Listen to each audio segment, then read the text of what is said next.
So hello and welcome, happy Friday. Today is Friday, July 23rd.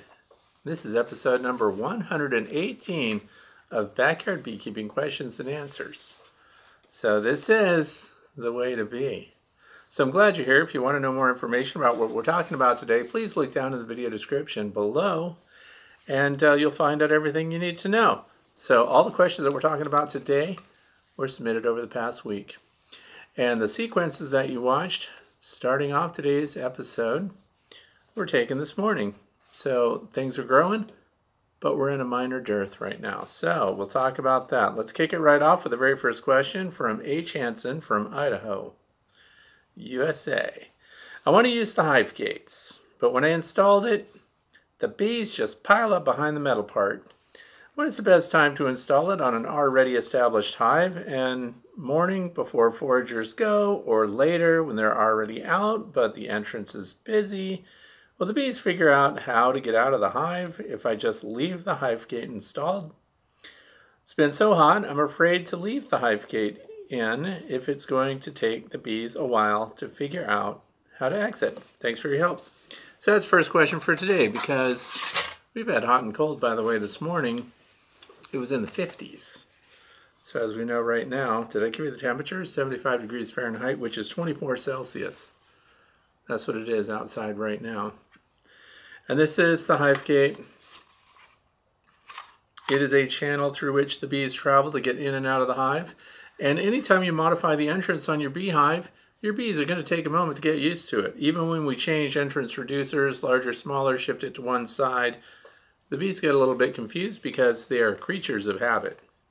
The good news is, of all the people that are participating in the HiveGate Citizen Science Project, which is just people who have gotten a hold of these all over the US and the world and are now providing feedback as to whether or not they help with robbing, yes they do. So even a small, weak colony can defend itself when these entrances are in place.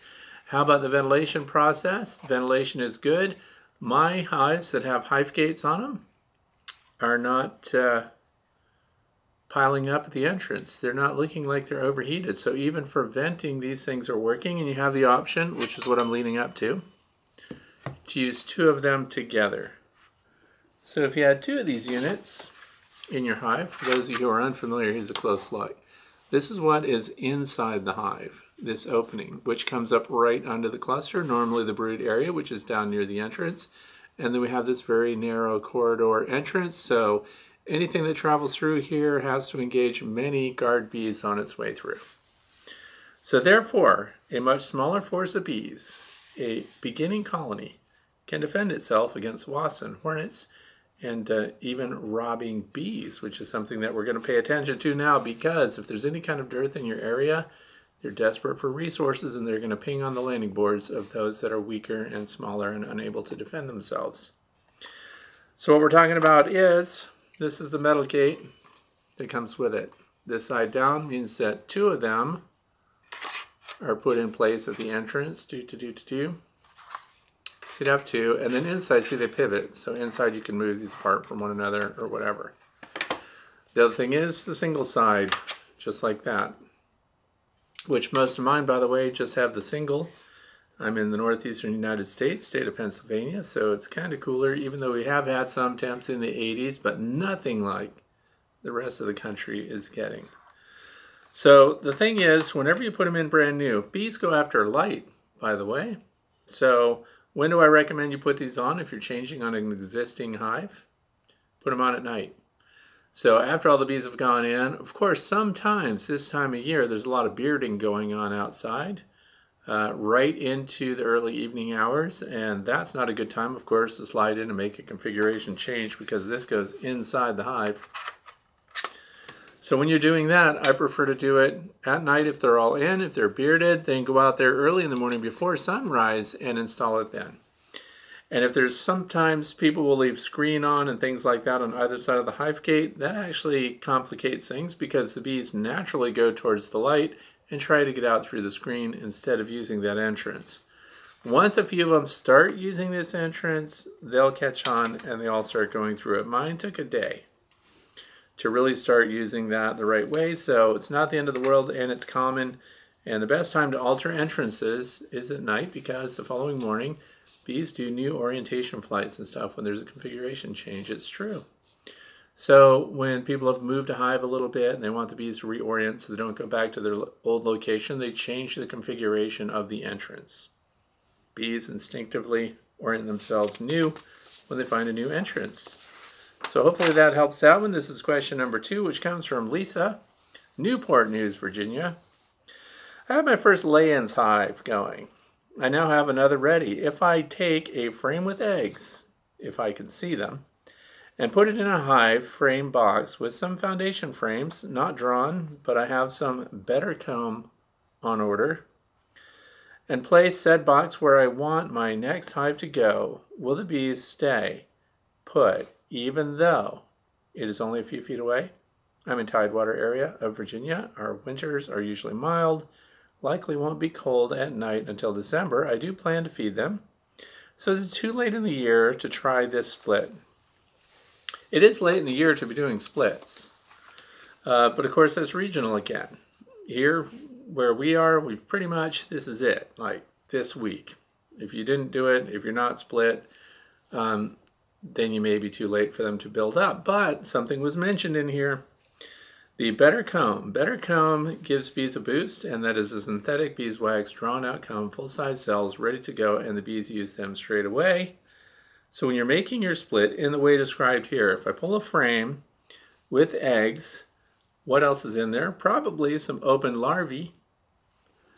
And that means that there's going to be a workforce continuing in that new space, and capped brood is very important too. Big pile of that. If you've got a really heavily populated hive with a lot of resources in it, then that's what I would move into the small new hive and start with a nucleus if you want to, or just go ahead and put a 10 frame box together, solid bottom board, single entrance, NOAA preventing. And of course these are my recommendations. I'm sure somebody else somewhere has another way of keeping their bees, but that's what I'm recommending. And those eggs with those workers, what happens is the foragers who have been out of the hive before will likely depart in large numbers and return to the original hive, because we're only a few feet away or whatever. By the way, this is the way I do splits in my own apiary. I have them make their own queens. I do that by providing them with eggs, and the nurse bees take over and they pick one of those eggs, and when it hatches on the 3rd day, they start feeding it, and they select one of those to be a replacement queen. So remember, now we're 30 days out, so where are we going to be if we raise their own queen? So 30 days out, we're at the end of July, we'll be at the end of August before we start seeing new bees from that queen hatching out at the rate of maybe 1,100 to 1,500 a day. So then is that early enough here? That would be enough for a small colony to actually build some resources, because they will be emerging and building in numbers right at the time of our late season nectar flow. So we're going to have goldenrod this year. I've got cosmos out the wazoo. And of course, Maximilian sunflowers, and the clover continues. And as you saw in the opening sequence, maybe there are lots of milkweed, and the milkweed just keeps blooming and blooming and blooming. So actually, it's a continuous nectar flow, and the bees are all over it. So that's all good news. So if you did it right now, right this minute, stop, hit pause, go outside and do your split now. Unless it's the middle of the night, of course. Anyway, when you do that, most of your foragers will be out. You can also shake some of the nurse bees into your new hive from some of the other frames that you're not transferring. Make sure that you've accounted for your queen and that you're keeping her, so you're not moving your queen into your new hive. If you do that, the resident hive will have to create the new queen. So either way, that's why they're kind of called walk-away splits.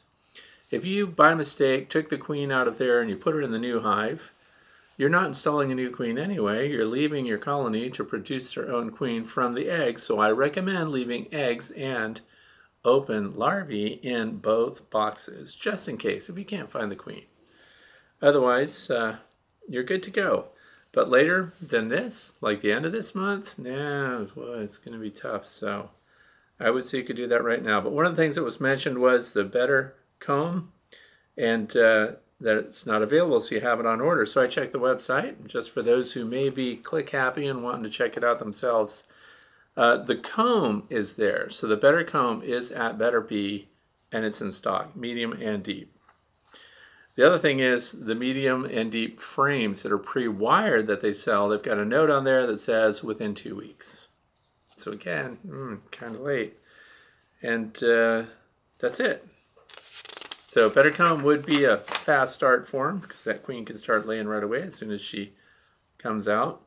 Now you can install a queen, so if you know somebody's got a queen ready to go and you do that split, you've got your brood area in there and you've got all those nurse bees. They should be prone to accepting a new queen within a couple of days, so you could do that if you've got a local queen. I don't recommend this time of year buying in a fertile queen and having her sent through the mail, because queen's fertility can be impacted in transit. Some of those delivery people don't care about the bees. I know, it's shocking, but one guy even put the queen, who was being transported in an envelope, on the dash in the sun just to make sure she stayed nice and warm in transit. So mistakes are made everywhere. Next question, number 3. This is from JS Rocker. How much light do bees need to be able to see? Wondering if you could put a few solar path lights around to give them just enough light to where they could defend their colony more effectively. And this comment came in because I showed another video recently about a skunk that was in the bee yard, that was standing on its tippy toes and scratching at the landing board, which was 16 inches from the ground. 16 inches. That skunk could get up there and scratch and get bees out, and was feeding on the bees. So this idea, remember, because the bees can't defend the hive at night, because when they fly out, they can't see, they smell a skunk, and I've seen this before too. Just the idea that a skunk is in the bee yard, and when that scent permeates into the hive, the guard bees fly out into total darkness. They're so mad they want to engage that skunk and give it a couple of stings, and they just fly out and land in the grass in random places because they can't find their way, because they need light to do it. So if we add lights, this is a mistake, and I'll explain why.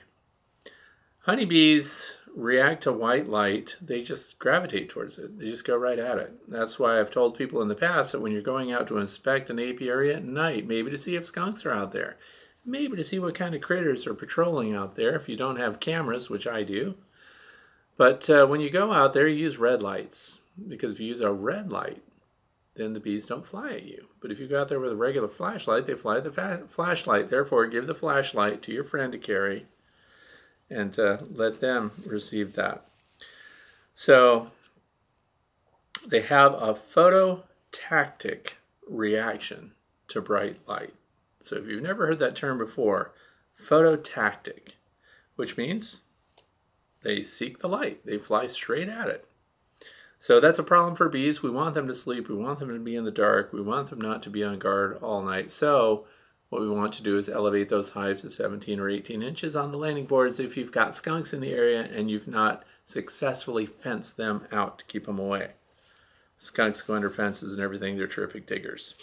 Another thing I thought would be interesting to mention right now is that sometimes honeybees fly out at night when they shouldn't be, and you'll see them at street lights, floodlights by your garage or barn or wherever you have it, and there'll be honeybees there as a reaction to a parasitic fly called the zombie fly that lays its eggs in the bees, and then the bees that have that parasite in them fly out at night and go towards lights. We don't have this in Pennsylvania, but I thought it would be interesting to toss that in there because it's another issue. Those bees could have parasites if you're on the west coast of the United States. Maybe elsewhere in the world, I don't know, but for the west coast United States, for sure, zombie flies are a thing. So the next one is from R. Purdy. If a forager bee brings back nectar that a taster bee doesn't like, what does the forager do with the rejected nectar? Does she use it for herself, for fuel, or does she expel it by basically throwing up? Also, why would a taster bee reject the nectar? Too much water content? Now, there's no such thing as too much water content when they're coming in and they've got sugar, although they seek the highest sugar content they can when they're out there because, of course, that's the least post-production work that they're going to have to do, so it's more efficient, high sugar content when they come in. So what happens when a foraging bee comes in after they've collected nectar from somewhere, or maybe they got on somebody's spilled soda, or maybe somebody had cough syrup because they're sick and they spilled that on their table and the bee felt that there was sugar in that, and there is, and so they got a hold of that and brought it back. So they go to the dance floor when they get in the hive. They get past the guard, you're good to go, you get in, they get on the dance floor, and that's where they get inspected by other bees, and their little proboscis comes out, and they try to taste test the bees, see what they've brought in. If it's really good stuff, that bee goes on to waggle dance. Goes the other way, goes the other way, goes the other way. And they communicate the source, the location, so that the bees on the dance floor, the foragers that are ready to deploy, they get an idea of what is being brought in, whether or not they need it, and if they like it, then they'll follow the dance routine, which, by the way, the stronger the dance routine is, the more vigorous the bee is, the more cycles that they repeat that same dance with the same instructions relevant to the sun's position, then the more outstanding the source is that they're bringing in. But there's another group, and by the way, the taste testing goes on. They stick their tongues out, they find out what's going on. It's called trophallaxis, when they exchange fluids direct to each other.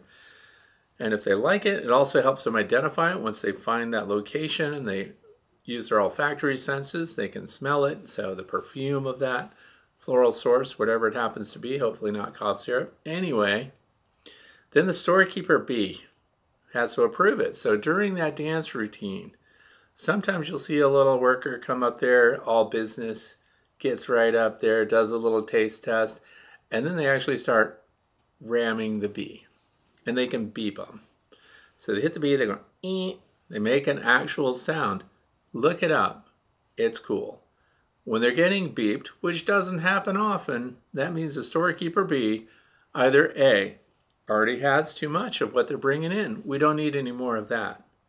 Or what you're bringing in is wrong in some way. So the taste test fails. Beep again. So they continue to beep until they stop waggle dancing. In other words, stop telling people what you have. Stop telling people where it is. We don't want it in this hive for any number of reasons. Maybe it doesn't taste right. Maybe they have too much of it. Maybe it's tainted. So now the bee has got that in their honey crop.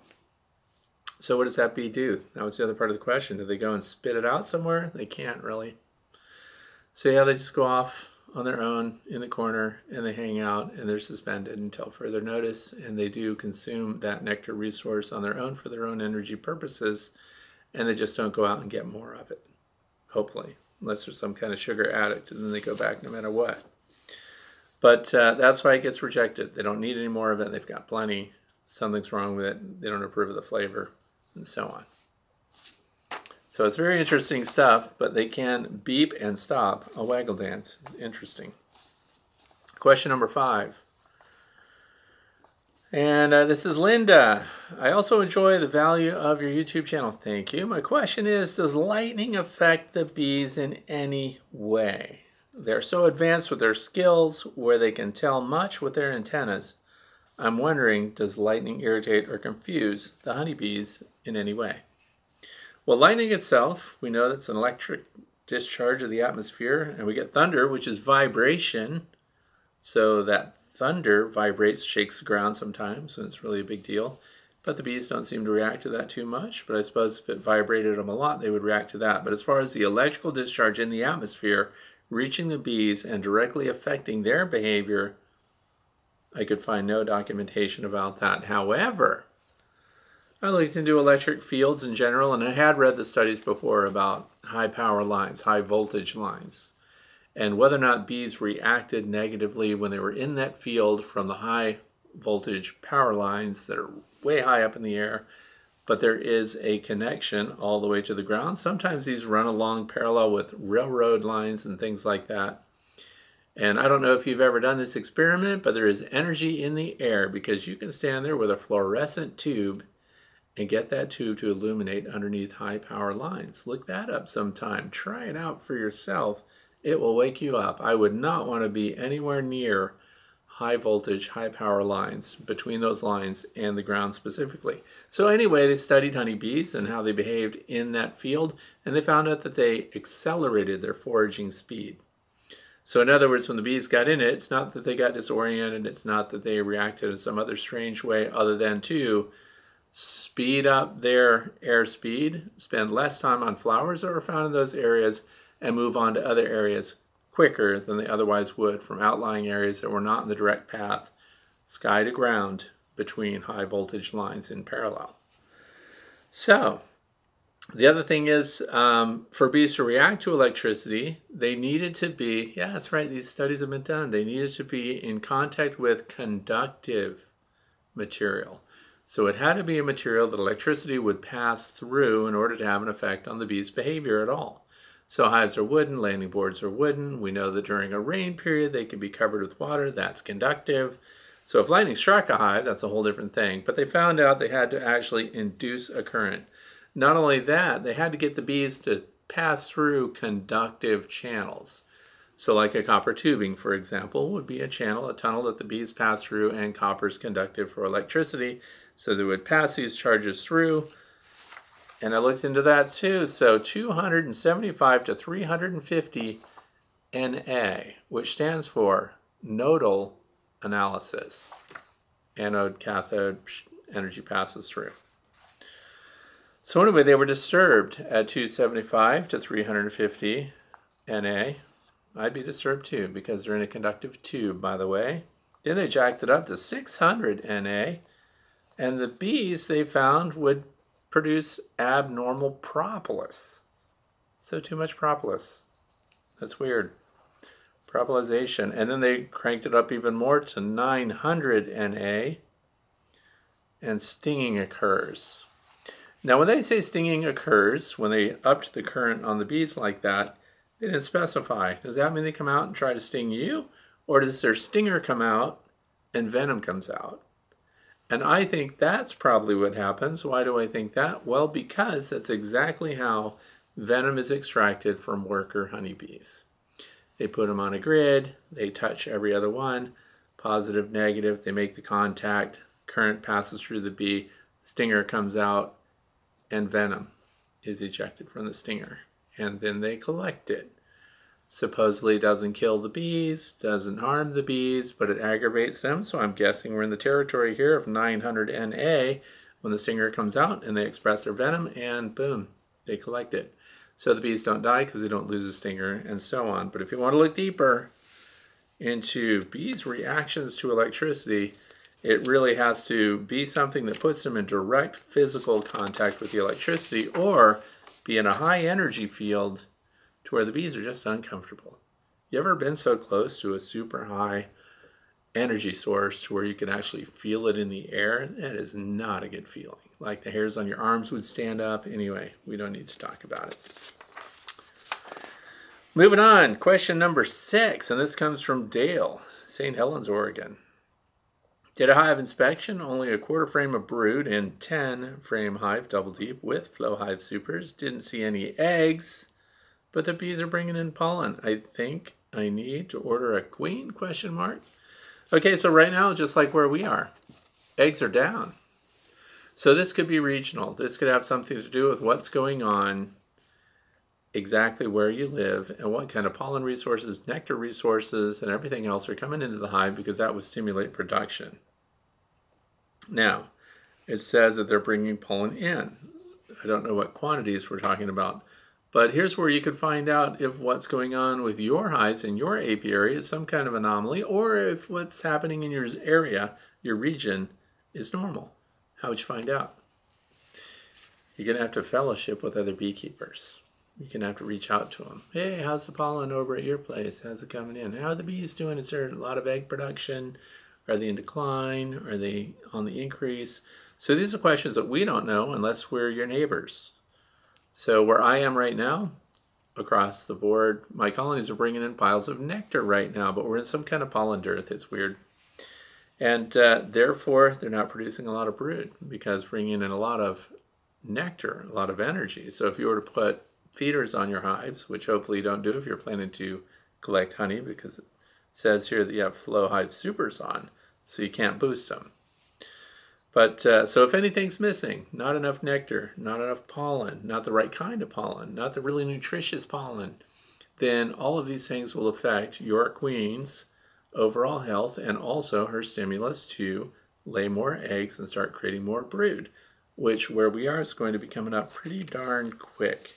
But I would talk to other beekeepers in the area and find out if they've got the same thing going on. Now, if they are fat and happy and their colonies are on a rapid rise and yours are not, then I would look at and consider maybe getting a new replacement queen.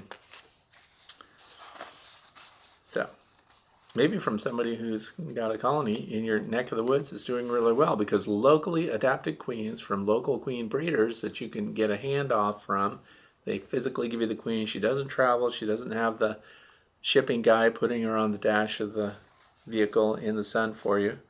That queen would probably be much more viable if she has the traits that you want her to have. Next question, number 7, comes from Mac, Ontario, Canada. Perhaps on next Friday's episode, you could take some time and go through a series of the best ways to introduce a new mated queen to a split. Preparation on the split ahead of time, leading to using a queen introduction cage, etc.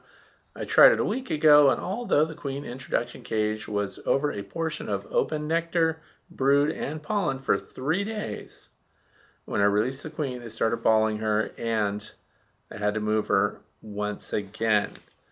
So for those of you who don't know, when they say they're balling the queen, that means those bees rejected her and they collected all around her and suffocated the queen and superheated her until she died. So they cooked her, really, too high a temperature. But the queen cage, this is something I always do. And if I want to find out, sometimes you don't always know if a colony's queenless, other than the fact no eggs. If we don't have any open larvae, then how long have they been without a queen? 9 days, right? So we don't want them to go 3 weeks. So we want to do an inspection every 2 to 3 weeks in there, because after 3 weeks, we run the risk of what happening?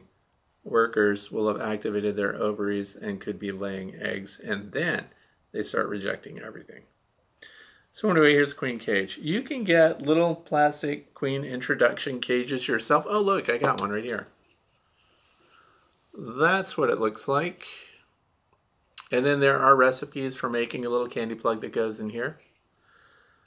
But if you're going to introduce your queen into a colony like that, I always lay this cage with the queen in it right on top of the brood area, and I see how the bees behave. Number 1, if they ignore her completely, so different even from attacking, they don't attack her, they just ignore her. They don't try to feed her, they're not excited to see her. When you have a queenless colony that is ripe to receive a new queen, so after a queen has been removed or the split's been done, we look for at least 3 days in general, because that makes them definitely miss the queen's pheromone, and they are prone to accept a new fertile queen if she smells right. A fertile queen is different from just bringing in a queen that may have just hatched, that may be a virgin. She doesn't put off the same pheromone strength, the same kind of pheromone that a queen in lay would.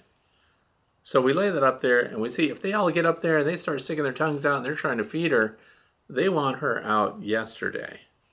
Now, if they're ignoring her, or if they act aggressively and bend their abdomens in here and start trying to sting her, then they don't want that queen, and you may have a laying worker. So we need to look at that stuff, and sometimes more than one laying worker. Then we really are in a pickle.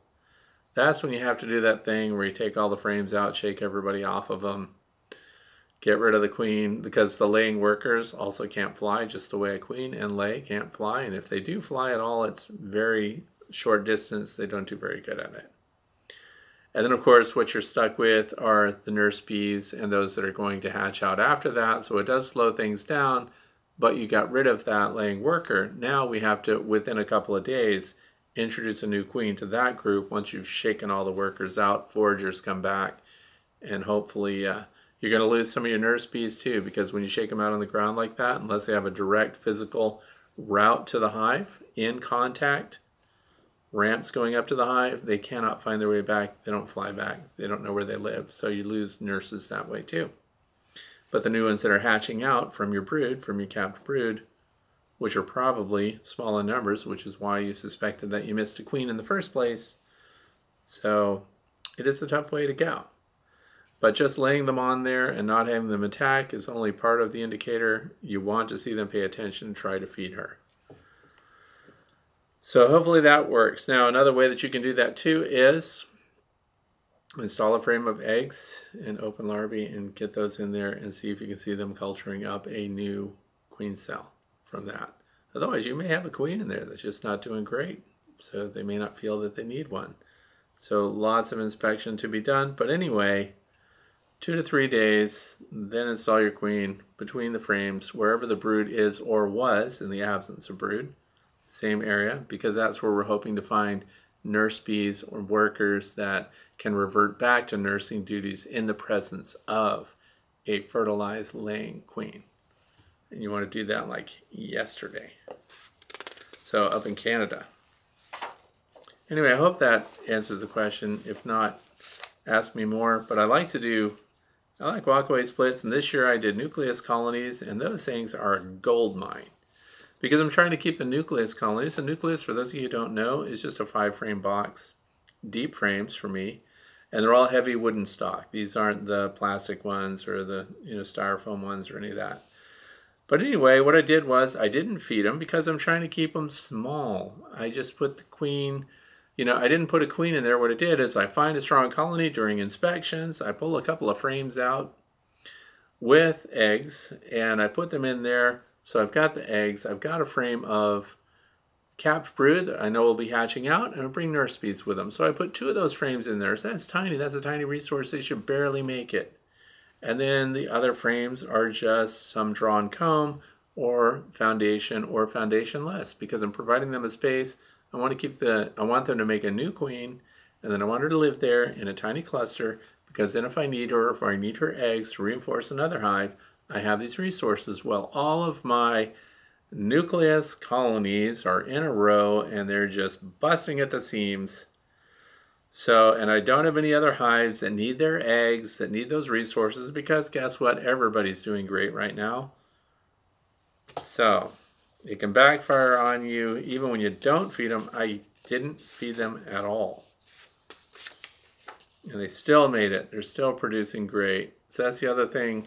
Consider resource hives to keep queens, to raise new queens, just like the walkaway split. I don't do anything. I literally pull frames with brood, with pollen, maybe a frame that's got half honey on it or something like that, but capped brood, put those in there, and then I'm hands off. And then I come in later. When I did that recent video where I pulled the queen out and put her in this one-handed queen cage, and then I marked the queen. That's in one of my nucleus colonies where they just made her on their own. Free bees, free queens, and they're right there, and that's your stock. Because, well, part of it is, of course, she goes out and had a night on the town with a bunch of, drones at the congregation area, and just had a free-for-all and comes back all mated up. And so, well, there's your unknown quantity right there. Question number 9. Tim. I have 2 hives that I started my beekeeping journey with this spring. Both have 2 deeps and a super. I'm seeing, oops.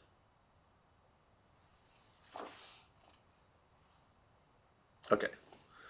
I'm seeing what I believe to be a ton of drone brood, at least 3 frames filled wall to wall with drone brood on both sides, and I'm treating for mites right now. As I saw 2 or 3, doing a quick inspection. I'm going to stop right there on the saw, 2 or 3 mites. How did you see them? So here's the thing, because this comes up a lot actually, where people say, I don't have any mites. Oh, cool. What kind of mite check method did you use? Did you use sugar shakes? Sugar rolls? Did you use alcohol wash? Did you use that Dawn dish detergent method? Which, no, I look at them, I just don't see them. So I don't have them. I'm not saying that that's the case here, but I am saying in order to know your mite count, you need to get on a brood frame, you need to get your bees off of there, and those are your test bees. And then you have to do a real mite count. Looking around, very deceiving. You may not find the mites. So I've heard that that there can be lots of drones this time of year, but this seems excessive. There is still some decent looking worker brood, but not as much as there should be. What is there as a sign for a good pattern? Any insight? Okay, so the sign for a good pattern is a solid cluster of brood. So even open or capped, every cell starting out in a little group and then expanding out until you pull that frame and half the frame is full of capped brood. And there's very few little empty cells in there. That's a good pattern. Those are all workers. So if I had 3, it's normal to have up to 20% drone brood different times of year. And then the drone brood later gets used for honey storage and pollen and things like that. It does not get used for worker brood. So that is a lost resource. So if you have a 10 frame box and 3 out of 10 frames are dedicated to drone brood, me personally, I'd pull one of those. I'd pull one of those drone brood frames out and I'd replace it with worker comb. And that's just because I don't need 20%. I don't need 8,000 drones zipping around, using resources, hoping to find a virgin queen. So 20% is good enough, and it sounds like everything else looks okay though. So especially this time of year, where I am, we're not in the big nectar flow yet. It's coming. Things are going to get out of hand. I have flow supers filling up. Day by day, you can see the progress. And so that's what I mean. We have nectar coming in. We don't have a strong pollen resource. I'm counting on my cosmos flowers to do that for me here very soon because they're just now starting to bloom. Like the milkweeds that we show, the milkweeds that had the monarch butterflies on them, they're great for nectar. So a nectar flow is on with those alone. But they're not great for pollen. Milkweed pollen does diddly-niddly for your bees in the hive. So we need another pollen source. So I see lots of little tan, little brown pollen packs. That's why sometimes you look at your hive on the landing board and it looks like they're not bringing any pollen in because in your mind, you might be looking for that bright yellow pollen on their legs. But if you look close, put your glasses on, get right up to that landing board, and you might see little tan, little brown, which is very close to the color of their hind legs. And there are little packs of pollen coming in because they're getting it off of the clover, for example. But it's not what we need. And thanks to the woodchuck population, I know I'm completely on a tangent here, but the sunflowers that should be providing loads of pollen right now are getting bitten off. They grow up to about a foot and then the woodchucks bite them off for no reason. So it's a bad year for my sunflowers because it should be loading my bees with pollen. But guess what's going to save the day? Thousands and thousands of cosmos flowers. Once those start, that's it. It's going to happen. So anyway, it sounds like everything else is pretty much okay, but I'm going to say the same thing as I told the other person who had a question, which is check in with other beekeepers in your area and see if they're seeing similar stuff. Unusual drone brood amounts. But if they're producing drones and there's a good laying pattern and everything else, it's a healthy colony. So these are not like emergency drones, which could happen from a drone laying queen who's defective, or you would have workers in the absence of queen that would be laying drone, but they wouldn't be solid patterns. They wouldn't be full frames.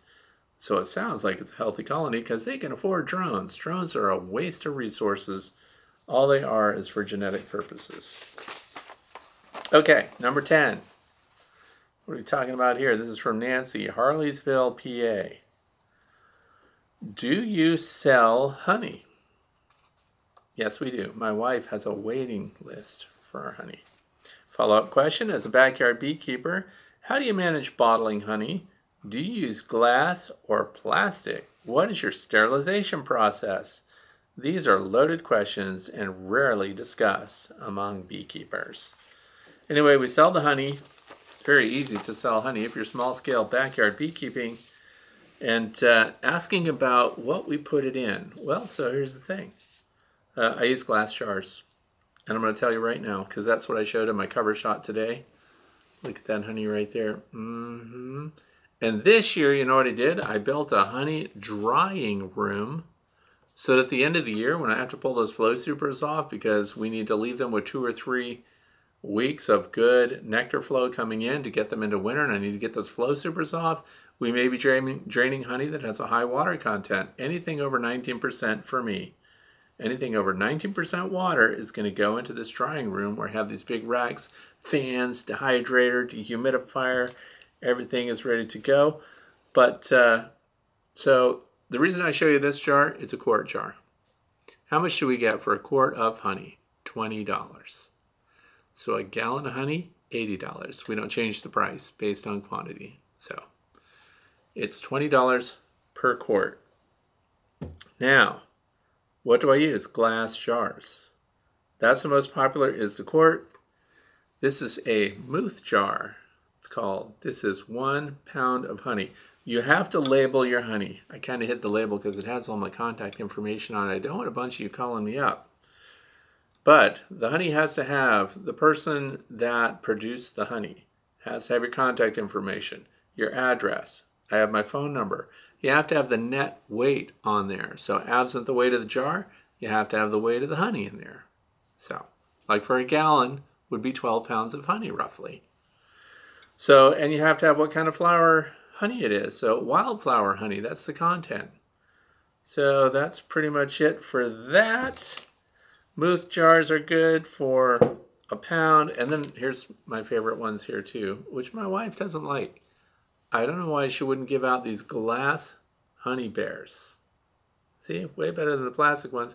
And look, you got these lids on there with a little honeybee on it. So wholesome. The other thing is, what other jars do I use? Here's my half-gallon wide mouth, and look what it has on top. This is a Recap mason jar lid. These are made right in the United States, and they're good for pouring honey. So if you collect them in larger jars, wide mouth, they also make a small mouth. Pop the lid, pour it in there. When we're selling honey jars, I don't sell these lids with them because they're too expensive. But they last forever. That's why I wanted to mention that I use these reusable plastic lids, which can be sanitized. And if they bring back the jar, give your people a discount. So you can maybe charge a deposit for your jars and keep people from wasting stuff. So there's that. And what other kind of jar do I use? What is that? That's mead. I made this myself. It's an alcoholic beverage. Can I sell it? No, we're not allowed to sell it. If you make your own mead and you're just a beekeeper, backyard beekeeper type, one each, you can have that mead to give away to friends. You keep it for yourself. It is a slow product because it takes 6 months to mature. And that stuff didn't really start tasting good till about 10 months. Now it's great to have my own mead, but I use glass jars. So the other part of the question was, do you sanitize them? I don't use plastic jars. I started off with, I had the plastic honey bears because you could squeeze the honey out and all that stuff. I use no plastic jars, all glass only. The other question, how do I sanitize them? Well, that's why I mentioned my mead. Because the same stuff that I use to sanitize the mead is called Easy Clean. This is what the container looks like, powdered form. And this is what I sanitize all my glassware. I figure if it's safe for all of your mead brewing stuff, use a tablespoon. This is a powder, so it's dry. Tablespoon per gallon. And here's what's cool about it. I don't have to waste a bunch of water and stuff rinsing it off. So all it has to do is be in contact with all the surfaces. Clean all your stuff inside and out. Put it in one of those big tubs instead of running it through your dishwasher, which you could probably just run it through your dishwasher, but you're going to take up all the space. You're probably going to get yelled at. So I highly recommend just getting a big tub. Oh, maybe it would even fit in your Hive Butlers. But anyway, you might want larger than that. But all you have to do is immerse it. No rinsing necessary. Let it dry. That's pretty cool too. So that sanitizes all your stuff and kills all yeast and anything else. So, and you just make sure it's visibly nice and clean. You don't want any ugliness on your jars. Presentation is everything. Although people seem to want our honey no matter what. And they're waiting for it. Like this jar right here, the UPS driver. He paid for that honey 2 months ago. So yeah, picked it up. But anyway, that's what we do for sanitizing. I use glass. Top selling one for consumers is the quart jar size. We do have a few people that like the pints, whatever, but quart, number one. Half gallon is what I use for taking it off of the hive, and I have gallon glass containers for the flow hives because then I can drain 2 frames at one time later in the year when both of the frames are very similar and we don't have to worry about isolating them frame by frame because each flow frame produces a half a gallon roughly, sometimes a little more. So thank you for that question. Question number 11, Eric from Gates, Oregon. I was doing my first cutout a few weeks ago when I got stung on the elbow below where I got my second Pfizer vaccine shot. My hands were full trying to frame up some brood comb, so was unable to scrape the stinger out immediately, so received a full dose. The next day, my forearm was super swollen almost to my wrist, and the swelling lasted a full 3 days. I've never had a reaction even close to that severe before. Do you think there was any relationship to the vaccine, or have you heard of anything like this before? Okay, first of all, I've said it before, I'll say it again, I'm not a medical professional, so I can't really responsibly answer someone's medical question, but I can talk about what basically happens. I did do the high speed to see if there's any synergistic effect with the COVID vaccine, and then of course being vaccinated by a bee on top of that, those venom proteins. But actually, let's think about it. Now, it is a different reaction than you had before. So that's part of it. And it's just one sting, not like 5 or 6. I mean, I've taken like 6 stings to the hand in rapid succession, and then my hand swelled up, and you did see it gain weight down the forearm, and that did last for about 3 days one time. But if it's just the arm, you're probably not a medical emergency, but you should consult a medical professional. If you think things are out of the ordinary, do you have any kind of labored breathing? Do you have a restricted breathing? Is your face swelling up? Are you feeling sick? Are you nauseous? Are you feeling like you're going to vomit? Do you feel a little dizzy and lightheaded? So it's these secondary symptoms that are alarming. So if it is check your pulse. Is it racing? Is it picking up? Are you fevered? So anything like that, anything out of the ordinary, aside from local swelling to the sting, should be a reason for you to ask a nurse. You know, they have that. You call them up, ask a nurse, these are my symptoms, what's going on? Should I be seeing a doctor right now? Keep in mind, sometimes their job is to get you to come in to be seen by the doctor because that's money. I know it's capitalism. Unless you're in one of those countries where your medical is free, then you know they're probably going to give you a straight scoop and not try to get you in.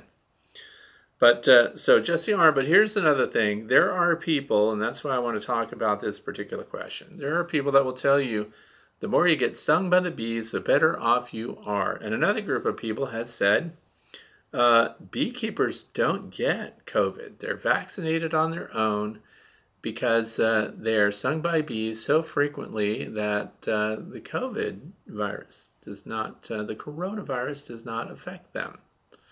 Okay, I just want to say, do your research on that stuff and make sure that the sources for your information are scientific and that they don't have an interest in convincing you not to be vaccinated and they don't have an interest in selling you a bunch of medical support. So I'm going to invite you to do careful research on that and don't take that as face value. The other thing is, these people that say you get stung a lot, you'll be fine and you'll be better. In fact, I've been stung so much, I don't even swell at all, some people will say. I'm going to caution you about that too, because you can actually be stung over a period of time, as is described here. Never had a reaction like that before, so that would describe a reaction from a single sting, full dose, that was a little stronger than the reaction you had before. You can develop sensitivities to bee stings, and you can, with subsequent bee stings, show stronger responses all the way up to full-blown anaphylaxis. Yep, it can happen.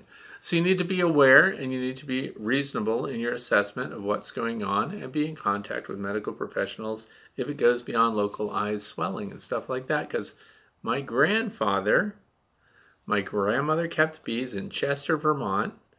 My grandfather got stung, like a lot of people do, who are around people that are keeping bees, and he developed a sensitivity. And he developed a sensitivity to the point over the years that it became life-threatening.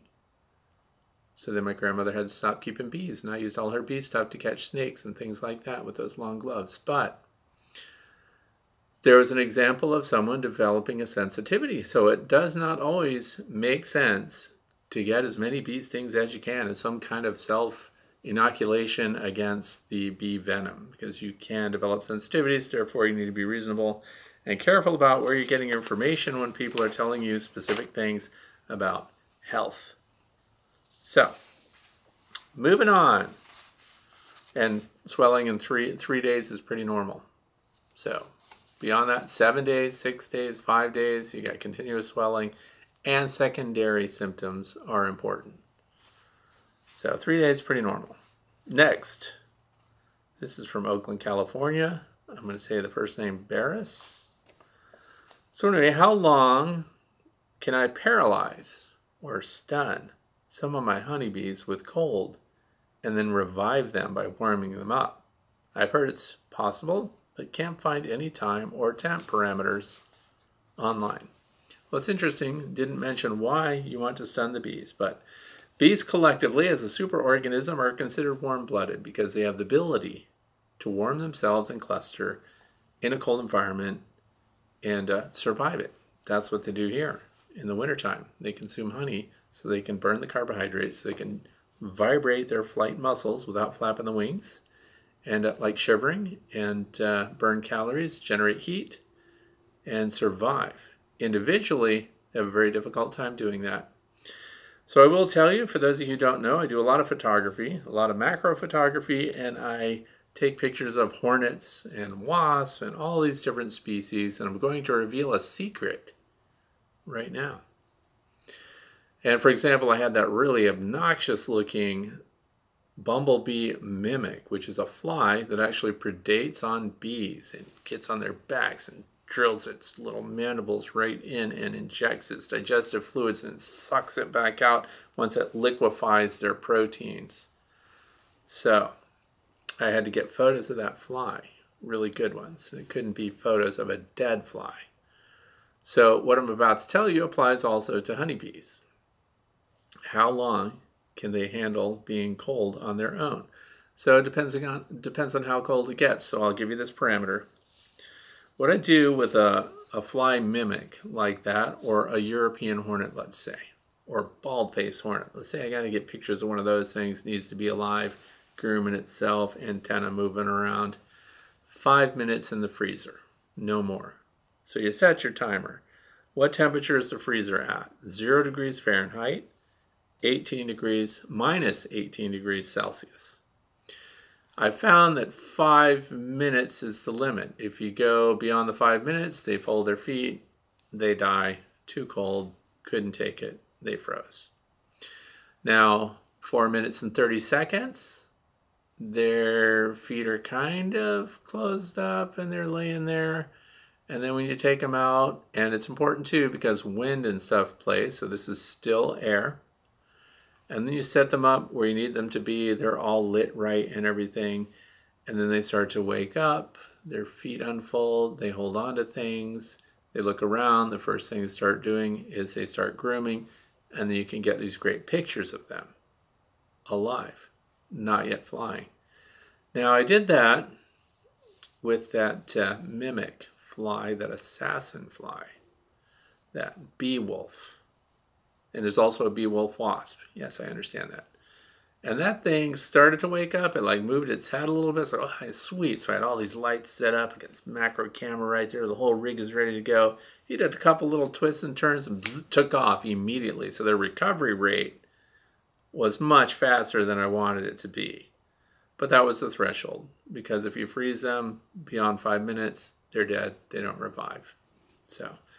So when it comes to venomous insects that could hurt you or that might attack you and things like that, you need to get them under control, freezing them momentarily.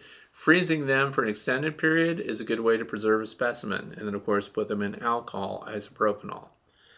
But interesting, I don't know what the reason for that question is, but That's the magic number. So don't put something in there that you don't want to die, by the way. If you put honeybees, I haven't really tested that with honeybees, but I see no reason why it would be any different than a lot of the wasp species that I've had to document. So that's it for today. That was the last question. So here's the fluff part. As I mentioned earlier today, please pay attention to your mite loads. Why? Because we want to count them now. Why is that? Because if we need to treat them, you need to treat before you get your honey supers on, because there's going to be a lot more bees. If you are in an area that you have now a pollen deficit, so if there's a pollen dearth and the numbers are low, as many have written and described recently, it's a great time to do a mite count. And if you've got mites, treat them now while the brood numbers are low, while the capped brood is smaller. And then you can get things going, get them under control. Because the other thing is, you want to get that done so that mite-borne diseases, Varroa destructor mite diseases that are passed on to your bees are reduced going into the nectar flow, so the numbers will be stronger, the bees will be healthier, they'll forage better, and so on. What else do I have to talk about here? Oh yeah, and at the end of this too, there'll just be a bunch of sequences showing you what the flowers and everything are looking like in my area right now as of today. So that's just an extra treat for those of you who want to look at that. A lot of native bees, a lot of native pollinators. The monarch butterflies are out there. The honeybees are still heavy on the milkweed, and they're also on what's called spreading dogbane, which is in the meadow too. So the little tiny white flowers that you see with honeybees on them, that's dogbane. They get a lot of nectar out of that. And again, these are great nectar sources that are not great for pollen. We need pollen right now. So don't forget, there's a lot of these videos. You might want to click the like button so that you know that you've watched this one, so you don't waste your time watching it again. And that's it. I hope you learned something today. Thank you to those of you who sent your questions in, and I hope that you have a fantastic weekend. Thanks for watching.